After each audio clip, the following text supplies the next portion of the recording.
people all morning. The Fox 61 Morning News starts now. Right now at 6 o'clock, school start times are up for discussion in one Connecticut town. We'll tell you what Board of Ed members decided. And Republican candidates for U.S. Senate squaring off as primary day quickly approaches. We're going to have all the topics discussed. Also, the future of electric buses in our state hit a roadblock after a CT Transit bus caught fire. And it was a problematic fire due to the batteries. We'll talk more about that. Good morning, everybody. Glad you're with us here at 6 o'clock. I'm Tim Lammers. And I'm Erica Arias. Good Wednesday morning. Thanks for being with us. We've got a lot on tap. We're getting started, though, with a live look outside. Checking out the view of Hartford. Ooh, that is very pretty. Looking good. Loving it. And New Haven. Good morning to all of you. We're checking in with Rachel Piscatelli with more on temperatures outside. If that humidity is still staying away, we are hoping, Rachel. Yes, yesterday was so nice. Beautiful, picture amazing. perfect, classic summer day. Today we'll have temperatures a couple of degrees warmer than we were just yesterday. That being said, still going to be comfortable in terms of the humidity. Numbers out there this morning to start you off: 61 degrees in the capital city. We're at 63 in New Haven, and in the upper 50s in Torrington and New Milford. So the dew points. So let's talk about it. The measure of the moisture that's in the air. Well, it's overall going to be comfortable through most of the day, again, with those high temperatures in the upper 80s across much of the state, Connecticut shoreline in the lower to middle 80s. But you'll notice into the overnight hours, as we head closer to about 10, 11 o'clock, that's when we're slowly going to start to see the humidity rise ahead of what will be a humid and warm day. So for your temperatures for the day today, we're thinking temperatures in the upper 80s.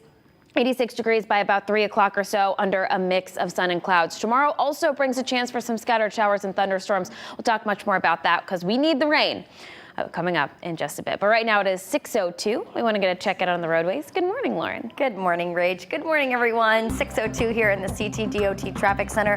Not a whole lot of incidents to get to, if any at all, but I do want to bring us out to, actually, it's improving significantly. In Guilford, we were seeing some heavy delays on the southbound side of I-95. Those have just cleared up in the last 1 minute, so that's some good news right there. No incident at all. Let's take a live look in Hartford, all Weathersfield into Hartford area. Cromwell, Route 2 is looking good. 84 is looking good as well.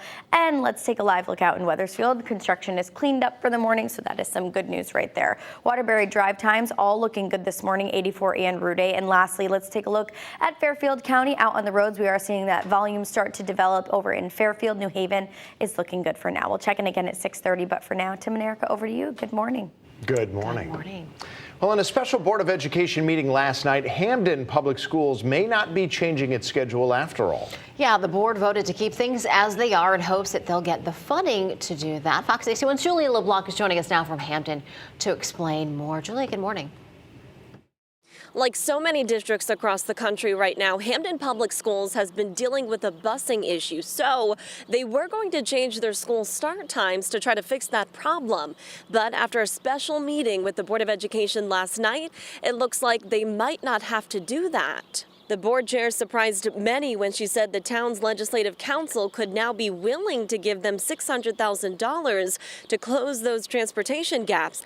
Originally, the district was flat funded and was forced to make plans to change school start times to cut corners on Monday. They were going to push all elementary school start times to 9 and 8:25 for middle schools. They sent out a survey to families, finding many of them were worried about how to accommodate the changes with daycare and childcare issues.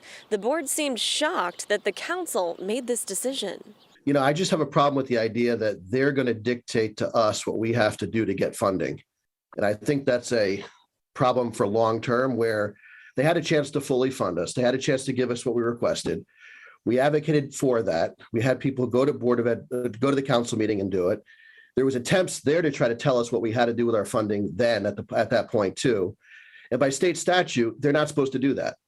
Now, the schedules will remain as is for the upcoming school season. However, the board admits they are taking a little bit of a leap of faith by trusting that the council will come through with that money. We are in Hamden. Julia LeBlanc, Fox 61 News. Julia, thanks so much. All right, 6:04 right now, and we're now less than 2 weeks out from the Connecticut primary. The three Republican Senate candidates faced off in a debate in New Haven last night. Major issues were discussed, including guns, abortion, and the economy. A big divide appearing between endorsed party favorite, Themis Claridis, and the other candidates, Laura Levy and also Peter Numaj. Both of them insinuating that Claridis's views are just too down the middle and more in line with Democrats than Republicans. And the finger pointing continues. Numaj and Claridis accusing Levy of supporting Blumenthal in past campaigns. She denies the fact that she donated to Blumenthal, that now she wants to defeat Blumenthal. So what do you get on Laura? I don't know. At least you know what you get on me, a true conservative. 1998, my husband gave Blumenthal $100. That was an argument, but it wasn't worth risking a 37-year marriage over. Oh, well, I bet that was still an interesting dinner conversation. All three candidates will be vying for the Republican nomination in 2 weeks to try and de-seat Democratic Senator Richard Blumenthal in November. And you can expect more continuing coverage here on Fox 61 as we get closer to primary day. All the information you need can be found on fox61.com, Fox 61 Plus, and also on our Fox 61 News app. Police said they arrested a Waterbury man and have charged him with murdering a teenager last week. Now, the shooting happened last Thursday on Willow Street in Waterbury. Police said 25-year-old Frankie DeJesus shot and killed 18-year-old William Beltran.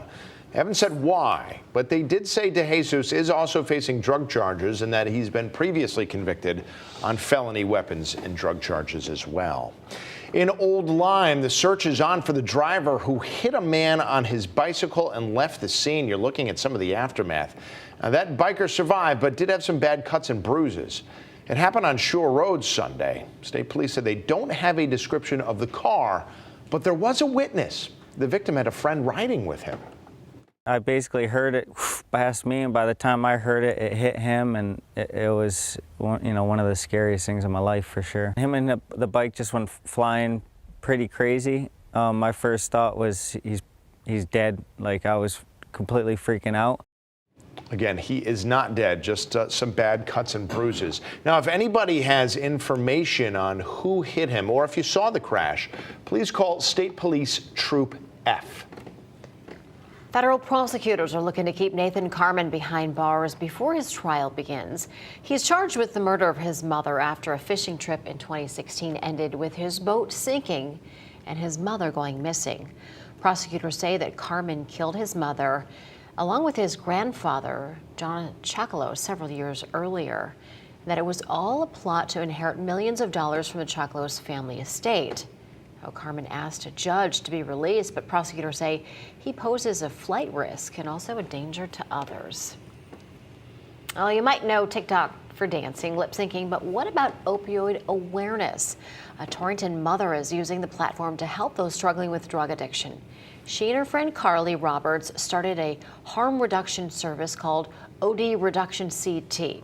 They're using social media to get to their audience, and they're going to be distributing syringes, alcohol wipes, and also fentanyl test strips for those struggling with substance abuse. They also have free Narcan and also lessons on how to use it, plus an upcoming needle exchange where people can properly dispose of used ones and then get new ones. No matter what, if you're using, if you want to quit, if you don't want to quit, you still deserve to live. Now, both women have been personally impacted by drug use and overdose deaths, as many of us have. They hope that their small social media movement will offer resources and also some hope to those who are struggling. A massive settlement reached with one of the pharmaceutical giants being sued for their role in the opioid epidemic. Teva Pharmaceuticals reached a $4.25 billion agreement with states, suing the generic drug manufacturer.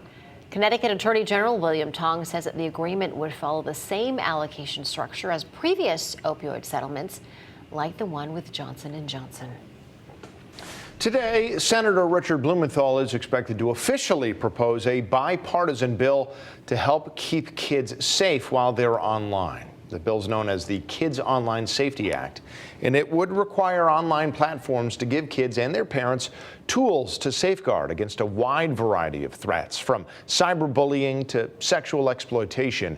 It would also make it harder for platforms to use kids' personal data, and it would limit kids' access to deceptive marketing and other forms of sensitive content.